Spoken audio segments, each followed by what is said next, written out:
Hi everyone, welcome back to the second podcast from the Society Speaks Repton podcast.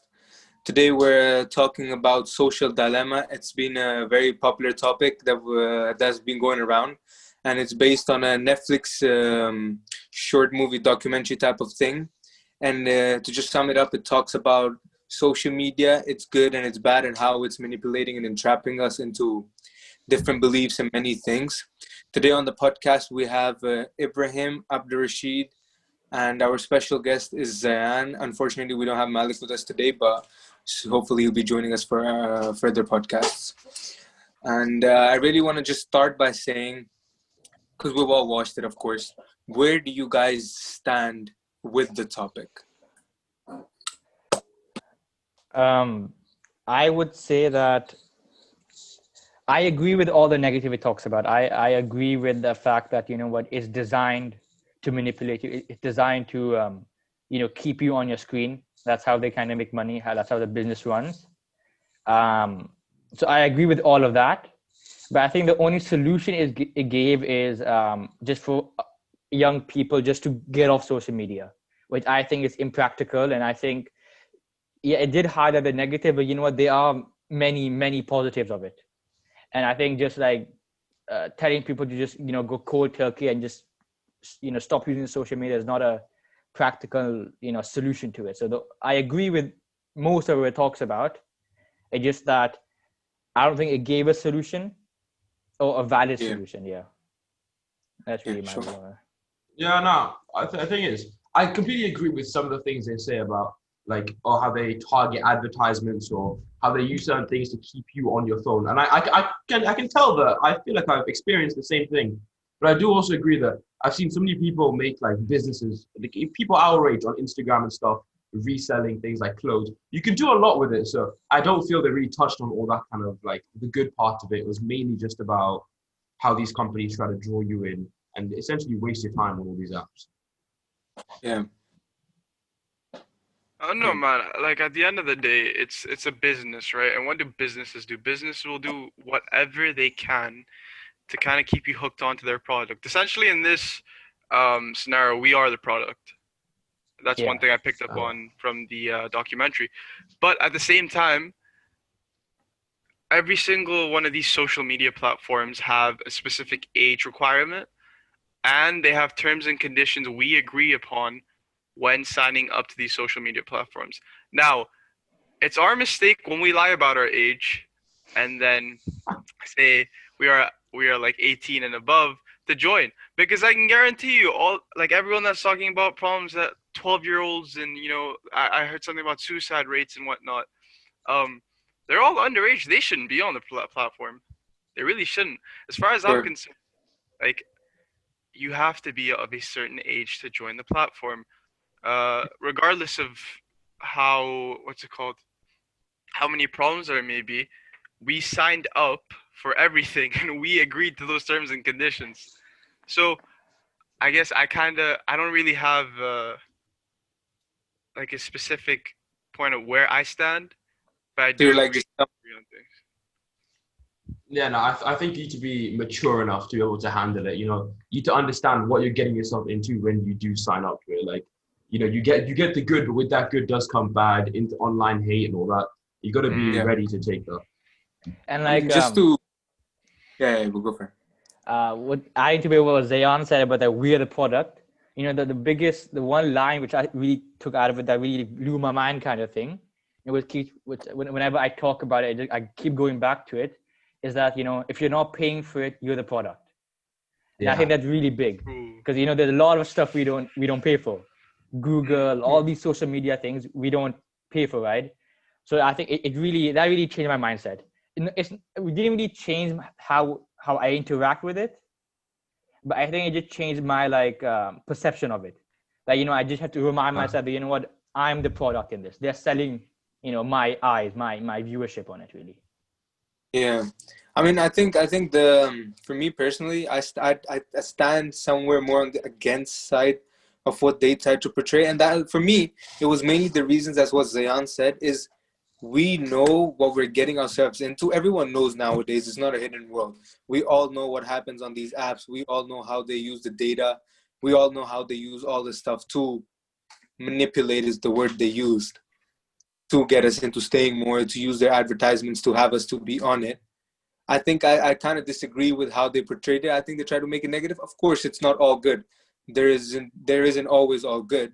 There's always bads to it. But I think as the internet has given us so much in good that the bads are undermined in a sense, but they're not really manipulating us. And again, Ibu talked about the word manipulate, so I want to come back to that to Ibu. The word manipulate, do you really, what do you think by the word manipulate, like when they manipulate you? I think it's same with advertisement. It's like manipulating in terms of like, pushing you to influence, pushing you to do something. And is that wrong? Depends, to how much they do it, and if there's any regulation on it. Like we were talking about regulation on age, but of course, no one checks that age, whatever. Yeah. Yeah. Yeah. No, I see But that. at the same time, sorry, Yeah. Talha, go ahead. Go for it. Go. At the same time, to what extent is it actually manipulation? Is it just advertisement? Because at the end of the day, this is how they make their money, right? Their business, they operate this I way. wouldn't say advertisement is manipulation. To be fair, like most times I see an ad, it's more of like a nuisance rather than it's not. They're not as intriguing. Maybe to some people they can get influenced or manipulated, but I feel to most people they're more of just like a nuisance. And like some apps make you pay for they pay for no ads. That's a way of them making money.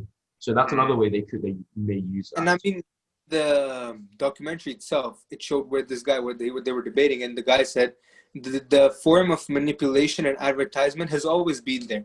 You talk about newspapers, you talk about whatever form of advertising there was, the basic aim or the objective was for the product, which we are, to stay on it for as long as possible, or for you to just be able to see an advertisement for as long as possible. I think that's just always been the case, that when there was no internet, when just newspapers were there, it was just people talking to each other, whatever form it was. I think that's very normal when it comes to advertising. And this comes to then, do you guys think that you're addicted to your phone? Yeah, I'd say yeah, I'm guilty of it. I wouldn't say I wouldn't say really addicted, but there are certain times where I'm like, okay, I don't know why I'm using my phone yet. I could be doing something so much more productive. I feel like addiction just means anything that leads towards like it's something bad, it's like horrible that you're always on your phone. I think it's like, it means, okay. No, go ahead, tell me. I think addiction is more like you use it to a point where it starts interfering with other things in your life. Yeah. So I guess to that extent, you could say addicted. I'm saying addicted in the sense that we use it like on a regular basis. Like I'm saying it that way, but that might not actually be addiction, because like the amount of times we use it in school as a tool and whatnot, if we want to get something done, if we just want to communicate with our friends. But I wouldn't say I'm actually addicted. Do I use it a lot? Yes, but not to the extent where it interferes with my social life and my private life. Pardon? How long could you go without it? I mean, today I went the whole day without it. I left my phone in the car. I haven't touched it since. Yeah, so like a week, a month? No, it's easy. For me personally, I could go easily a whole month or week without my phone. I could go long without my phone, but the thing is, like, when you want to go out, people tend to make plans over groups and stuff. That's like my only thing with putting my phone away. I could happily put it away, but like if I want to go out, that's the way people set up actually going out. Yeah. Communication really. But do you think you guys think you use it too much? There's for me, you're not addicted to it. I've used it way too much, but I think in like a general time, like generally for me, I can keep it under control. I used to use it a lot, but then since then I just realized, like, what am I doing? I'm just like literally wasting time and doing nothing. Where, as Abdur said, you could be doing something so much more productive. So I think I use it a lot less now. Yeah, see, the beauty of that is with you then using your phone for so long, you become aware of how much time you waste. And once you're aware of that, you can start to put it away and put your time towards things that are actually like beneficial towards you. Yeah. Because I think iPhone for has, sure. I don't know if, I think maybe it's only my iPhone or if it's every iPhone, but they have that weekly report, right? It's every Yeah. iPhone, bro. Yeah? Every iPhone. Funny thing is, I Yeah. think mine actually went up this week because I watched the Social Dilemma on my phone. So that's not ideal. Bro, But well, I don't know what, you watch like Netflix and YouTube on your phone? yeah, I it's think just I me use too much convenience. on my computer. Because phone I only use for my, for Instagram, WhatsApp, Snapchat, for messaging really. I don't watch any YouTube on my phone. I just can't. Nah, I watch quite a bit on my phone. Oh, Yeah. okay. I think I spend a lot of the report for me is just not true because like it says YouTube 7 hours a day, but in reality I've just been playing music for the 4 hours. So like the report is very Yeah, Nah. yeah, manipulated. excuses. Yeah, Yeah, yeah, yeah. Music is different. yeah. Guys. Okay. So we were talking about like Instagram, social media communication, and all. And one of the big things it said at the very end of the documentary was about insecurity, suicide levels, and all, which Zayyan Uh, touched upon. But I want to come back to that because I thought that was interesting, but I also thought that was a lot. It was very faulty in how they portrayed it. So, what do you guys think about the insecurity levels and suicide rates and all of that going up? I think it's a hard thing to measure because a lot of people tend to hide their insecurities and stuff. It's natural. I can't blame people for trying to hide the fact that they don't feel good. So like I don't think it's the rates could be much higher than they've actually portrayed. I do think that social media can cause insecurities for a lot of people, and I think they showed their like self-harming rates or something were up like 70%, so something ridiculous like that in social media. So that's crazy.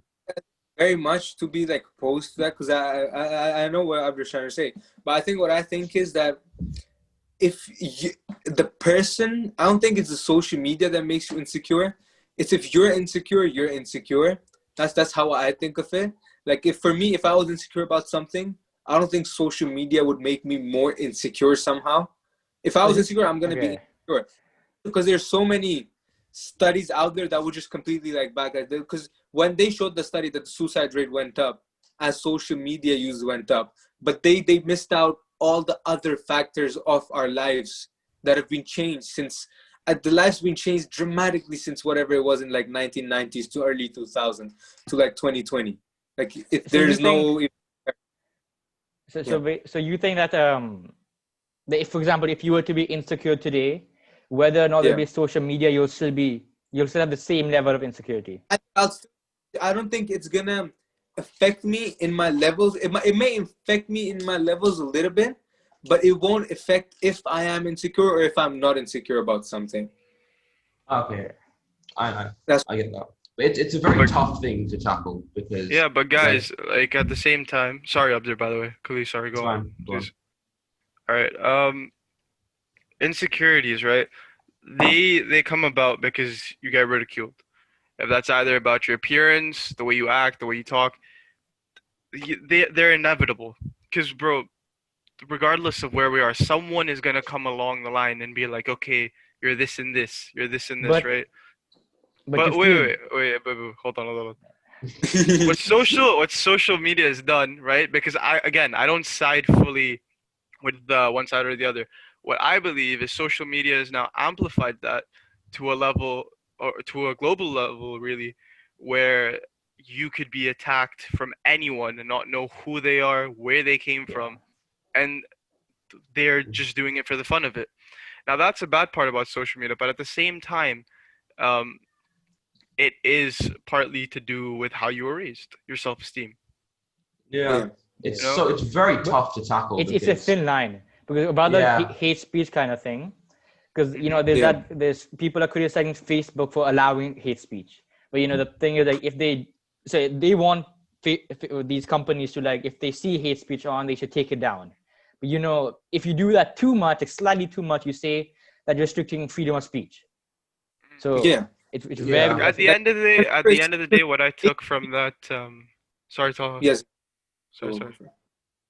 Um, at the end of the day, what I took from the whole, or one of the things I took from that whole documentary is, regardless of what you do, people are just gonna keep on coming at you with criticism and problems.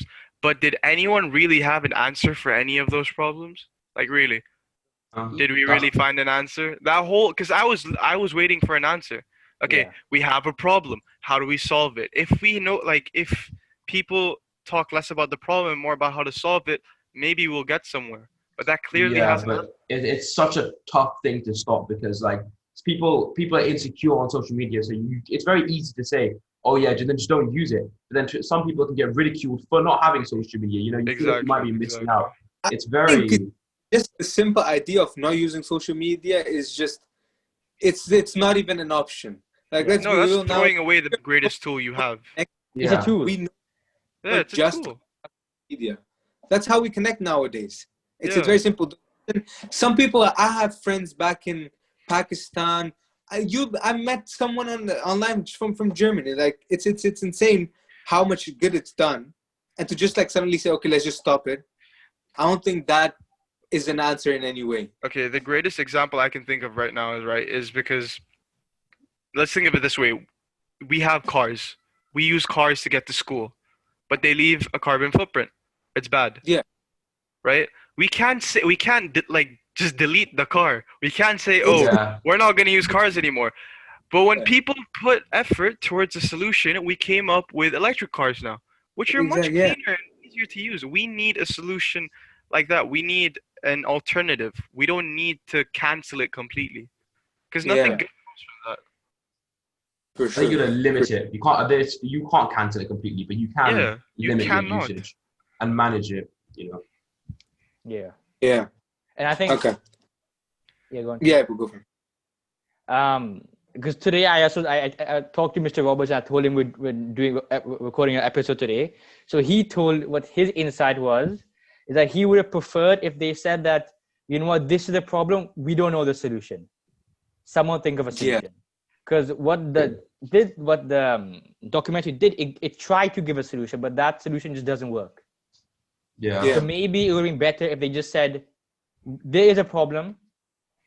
We know right now no one has a solution, and you know, like like the car example of Zayyan, you know, we gotta think of it, or at least Mhm. yeah. yeah, Guys, but um, something that stuck with me, like one thing, just Taha before yeah, we continue. yeah, Um, at the end of the day, social media has grown to like such a big level that it contributes like to businesses growth as well.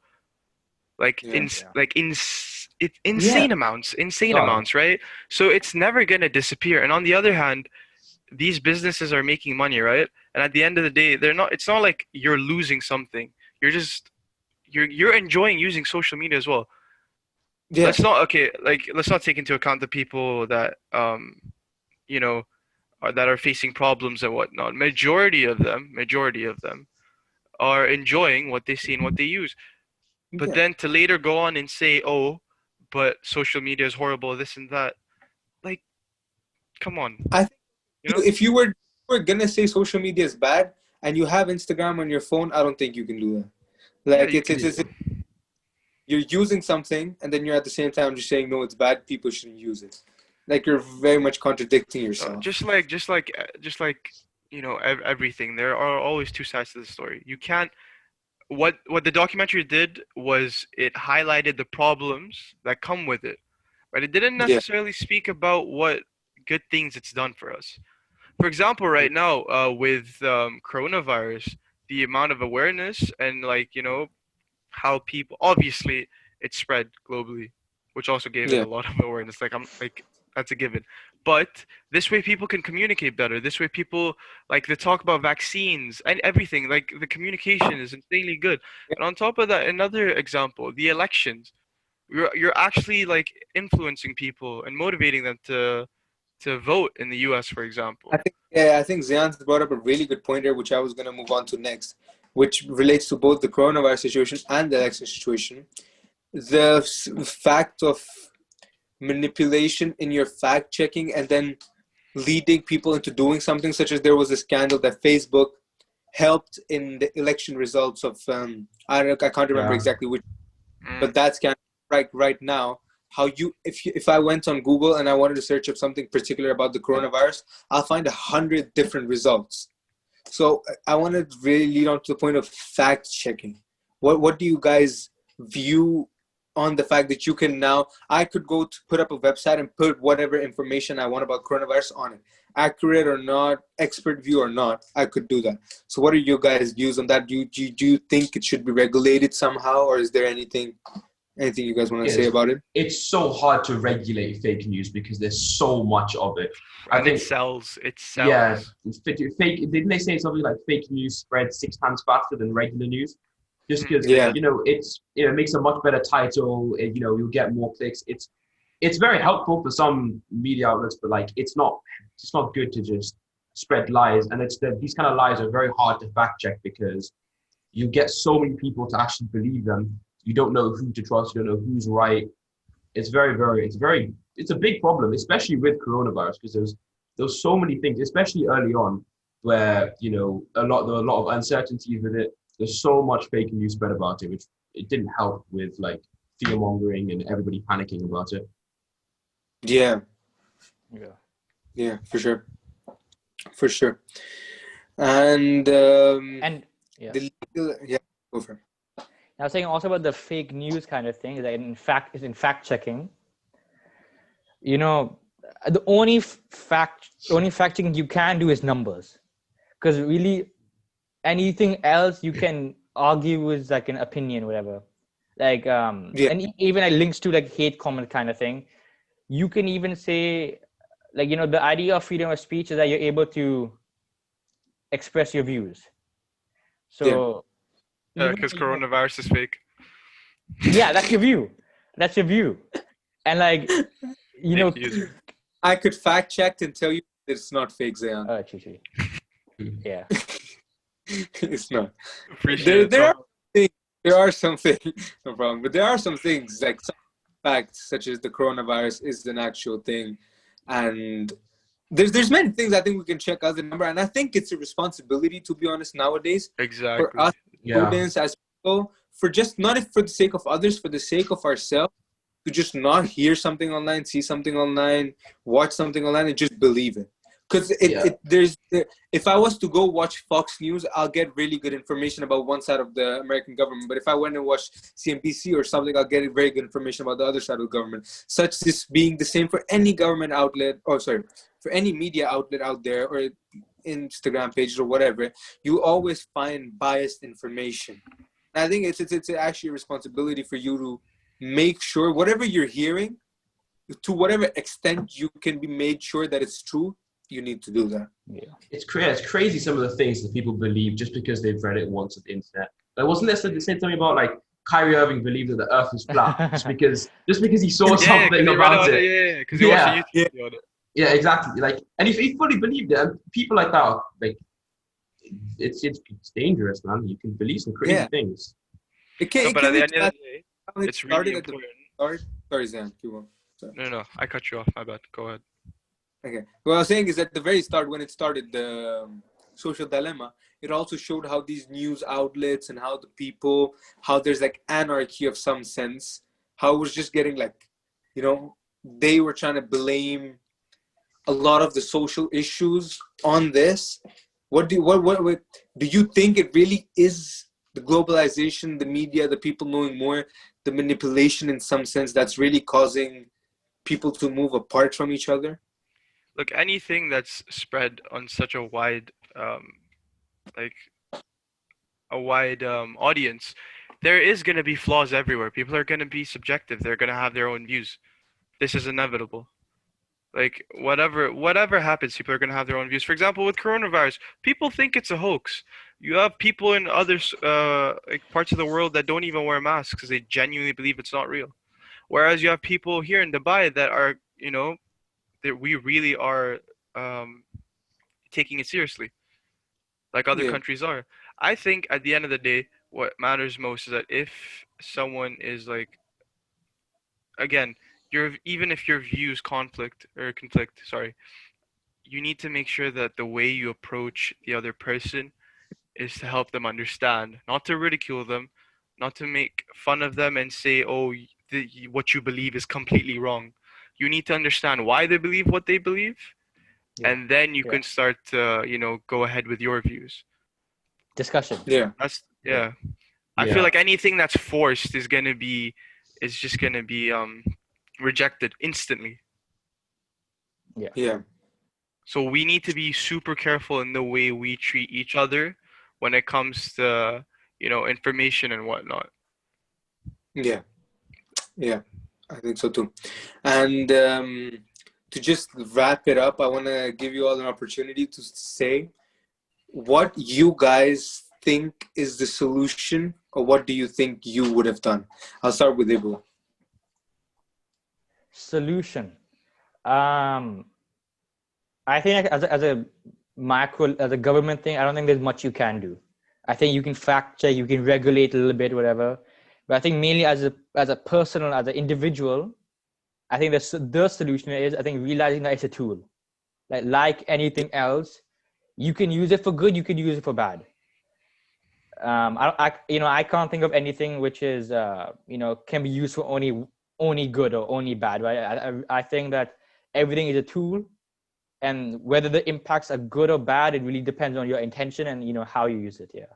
So same thing for social media and anything like that. Yeah. Sure. Abdur.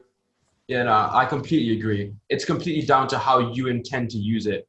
Like you can use it, to like I said before, you can start a business, you can do so much with it. There also are people that do like, I don't know, like hackers, for example, and stuff, people that use it to spread hate. You can do a lot of bad with it also. And I think it's the responsibility of the people that use it on how safe they make the platform, or how, it could be just filled with hate or filled with positivity. It's completely down to us and how we use it. Yeah. And to finish with Zayyan. I think if you're looking at organizations that owns these platforms, I think the most they could do currently is just maybe assign teams that would actually kind of regulate what goes on. And it's going to be a taxing job for those teams, and social media, what's it called, organizations are going to have to put a lot of money towards it, which I don't think they will. Because look, everyone's out here trying to maximize their profits. More money, it's better for them. But Of course. also, I do think that we don't have like a just an actual solution unless we put our heads to it and actually think of it properly. We're never gonna have a solution to this, and even if we do, it won't come within the next month or so. This is gonna take a lot of time. The same way it took social media to kind of social media I think took like maybe 15, 20 years to kind of get established and be as used as it is today. So I think it's going to equally take that much time to kind of just come up with a solution. And that solution isn't going to be perfect. You're still going to, because whatever you do, you're still going to have these people with different views. But it's the most you can do. Yeah. And so I think personally, I agree with all of you guys. It's not going to be a quick job. It's not going to be done in a month or something. And I think people themselves need to start taking a little more responsibility, understand a little more, maybe start reading the user agreement, the policies. I know they're like 10 pages long or whatnot, but do it before, for the sake of knowing what you're getting yourself into. And then later on, you're more informed and you understand, whatever is happening around you, basically, to just be more informed. And yeah, I think that's basically what I would say as my way of fixing it for some reason. Agreed. So thank you guys. Thank you for listening to us, and thank you, Zayyan. We appreciate it for coming on and having a discussion. Thank you so much for having me, man. We'll be back in another 2 weeks, and hopefully with a new topic. And guys, please do comment down below if you want to see any new topics, any ideas, any specific people that you want to be on. Please do let us know down in the comments. We hope you enjoyed it, and thanks for watching.